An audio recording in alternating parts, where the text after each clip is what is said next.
अधिकार है बल्कि उनका कर्तव्य भी है।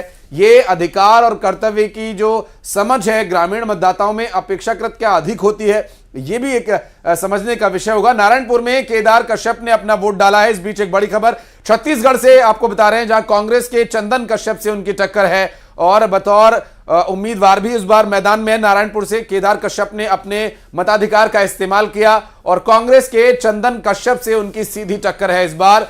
और चुनाव में अपने मताधिकार का इस्तेमाल करने नारायणपुर में केदार कश्यप पहुंचे थे और यहां पर अपने मताधिकार का इस्तेमाल उन्होंने किया।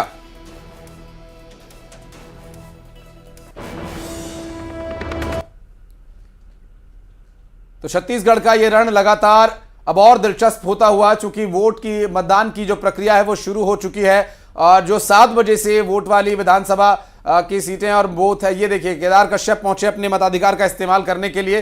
तस्वीरें इस अपने दर्शकों को हम दिखा रहे हैं। केदार कश्यप जो है अपना, ये मोहन मरकाम आए, क्या कुछ कह रहे सुनवाते हैं। कोशिश करता हूं कि वोट हम जनप्रतिनिधियों को चुने और इस महापर्व में हम सब वोट देना चाहिए। या वोट देने से पहले आप किस तरीके की तैयारी की? क्या मंदिर में पूजा अर्चना करके यहाँ पर? नहीं, देखिए मैं सुबह जल्दी उठता हूँ, तैयार होकर आधा घंटे पहले ही मैं वोट देने लाइन में लग जाता हूँ और मैंने अपना पहला मताधिकार का उपयोग किया है। आप अकेले आए हैं, आपके परिवार वाले? अभी आएंगे, सब तैयार हो रहे हैं। पहले वोट जी, पहले प्रत्याशी वोट। जी, पहला वोट। क्या उम्मीद रखते हैं? क्या देखिए, हमारी सरकार, माननीय मुख्यमंत्री भूपेश बघेल जी की सरकार, इन 5 सालों में जनता की अपेक्षाओं उम्मीदों पर खरा उतरने का प्रयास किया है। मुझे उम्मीद है जनता का जनादेश फिर से कांग्रेस पार्टी के पक्ष में पड़ेगा, ऐसा मुझे लगता है। अच्छा, इस बार टक्कर दिख रही कि नहीं? माकड़ी वाले दामाद, लता दीदी, सब है टक्कर में। देखिए, हर कोई कहता है कि हम टक्कर में हैं, मगर मुझे नहीं लगता कि कोई टक्कर में है। हम लोग जीतेंगे और फिर से सरकार बनाएंगे। ये बताइए, क्या कहना चाहेंगे मतदाताओं से? पूरे मतदाताओं से मैं ये अपील करना चाहता हूँ कि अपने क्षेत्र का जनप्रतिनिधि चुने और लोकतंत्र के इस महापर्व में भाग लें और अपने क्षेत्र के विकास के प्रति सजग रहें। जो अच्छा काम किया उसको वोट करें। देखिए, मतदाता काफी तैयार है और अब पहला मत का प्रयोग किया है और उनका कहना है पहला प्रत्याशी पहला हर साल वो अपना वोट देते हैं। जितना है उतना तो जल्दी से।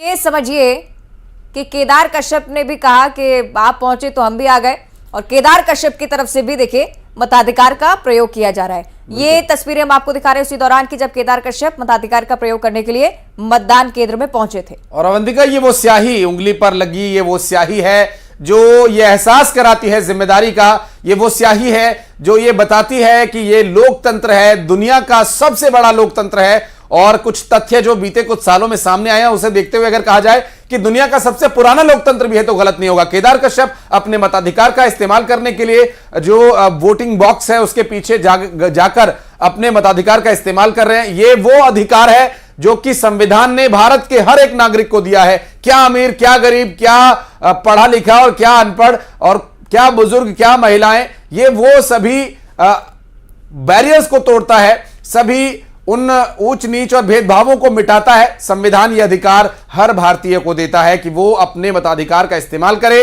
और वोट डालकर ये तय करे कि उसके क्षेत्र का विकास, उसके बच्चों का भविष्य, उसका खुद का भविष्य वो किसके हाथों में सौंपना चाहता है। पोलिंग बूथ पर पहुंचे केदार कश्यप अपने वोट का इस्तेमाल करके और अब बाहर आएंगे और क्या कुछ वो मीडिया से कहते हैं ये भी देखना दिलचस्प होगा। चूंकि अवंतिका, जिस तरह से अभी हम देख रहे थे, मोहन मरकाम ने लोगों से अपील की है कि लोग ज्यादा से ज्यादा संख्या में घरों से बाहर निकले और जिन कैंडिडेट्स को वो चुनना चाहते हैं, जिन्होंने काम किया है, जिन्होंने विकास किया है, वो चुनकर उन्हें भेजे और केदार कश्यप वोट डालकर बाहर आए। देखिए, अंगुली पर लगा वो नीली स्याही का निशान दिखा रहे हैं और ये जो एक खूबसूरत तस्वीर है लोकतंत्र की, जो एक उत्सव का जो यहाँ पर माहौल बना है, वो उत्सव में हिस्सा लेते हुए केदार कश्यप क्या कुछ करें। महापर्व बस्तर मना रहा है, किन मुद्दों के साथ मना रहा है और क्या संदेश देना चाहते हैं? देखिए, पूरे प्रदेश के लगभग 20 विधानसभा में लोकतंत्र का महापर्व चल रहा है और लगातार सुबह से ये संख्या जो आई हुई है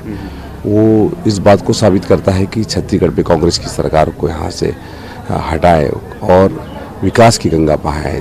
जिस उद्देश्य के साथ में छत्तीसगढ़ को बनाया गया था उन उद्देश्यों की पूर्ति नहीं हो पा रही है। कांग्रेस ने लगातार भ्रष्टाचार के एक नए आयाम स्थापित किए हैं। जिन योजनाओं को भारतीय जनता पार्टी ने क्रियान्वित किया था, चाहे प्रधानमंत्री आवास की हो, चाहे वो यहाँ पर स्थानीय रोजगार की बात हो या फिर अन्य जो अधोसंरचना के निर्माण की बात हो, इन सब बातों को लेकर के कांग्रेस ने जिस तरीके से धोखा दिया पिछले 5 वर्ष में, उस बात को लेकर के कांग्रेस के प्रति लोगों की बहुत नाराजगी है। सुबह से भारी मात्रा में लोग आ रहे हैं यहाँ पे, मतदान का एक अलग ही उत्साह दिख रहा है। बस्तर में अमूमन थोड़ा कुछ जगह स्थिति गड़बड़ा जाती है, लेकिन इस बार जो देखने को मिल रहा है उससे क्या लग रहा है? इस बार लोग घर से निकल करके कांग्रेस को हटाना चाहते हैं और अभी क्योंकि पहले ऐसी स्थिति नहीं थी, अब सोशल मीडिया का ज़माना आ गया है, लोगों को सारी जानकारी आ जाती है और न्यूज़ के माध्यम से लोगों को तत्काल सूचना प्राप्त हो जाती है। तो कांग्रेस ने जो धोखा दिया है उसको लेकर के लोगों का जो वो है रुझान है वो भारतीय जनता पार्टी के पक्ष में है और लोग चाहते हैं कि पूरे बस्तर सहित पूरे छत्तीसगढ़ में फिर से शांति व्यवस्था हो, यहाँ के जो विकास की एक नई गाथा लिखी जाए। वोट डालने के लिए क्या अपील करेंगे? वोट डालने के लिए मैं हमारे पूरे बस्तर सहित पूरे हमारे छत्तीसगढ़ के जहाँ जहाँ पर मतदान हो रहे हैं उन सभी से आग्रह करता हूँ, निवेदन करता हूँ। आप लोगों ने भारतीय जनता पार्टी की सरकार को भी देखा और कांग्रेस की सरकार को भी देखा और हमने कोई वादा नहीं किया, बिना वादा के हम लोगों ने अपना विश्वास कायम किया। कांग्रेस तो अभी अपने विश्वास कायम कराने के लिए 60 साल तक जिनका विश्वास कायम नहीं हो पाया वो फिर 5 साल में फिर से विश्वास के नाम पर लोगों को बेवकूफ़ बनाने की काम कर रही है।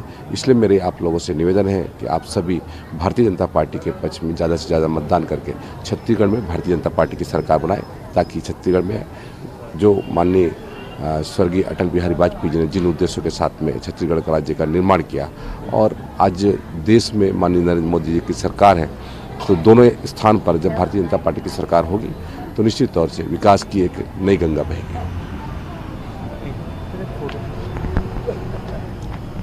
चलिए, तो ये आप सुन रहे थे केदार कश्यप जी को।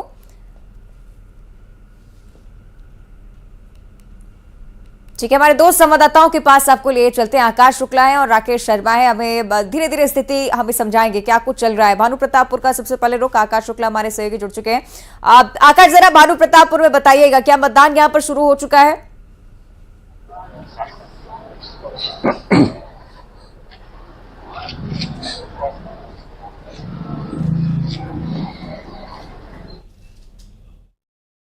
जांच की, उसके बाद मतदान केंद्र में सीधे ले गए। आप देख सकते हैं इधर मतदान किस तरीके से चल रहा है, शुरू हो चुका है, लोग लाइन में लग चुके हैं। उत्साह तो भारी देखने को मिल रहा है। युवा के साथ बुजुर्ग भी जो है वो मतदान केंद्र तक पहुंचे हैं और लाइन में खड़े हुए हैं। अभी कुछ ही देर पहले मतदान खड़े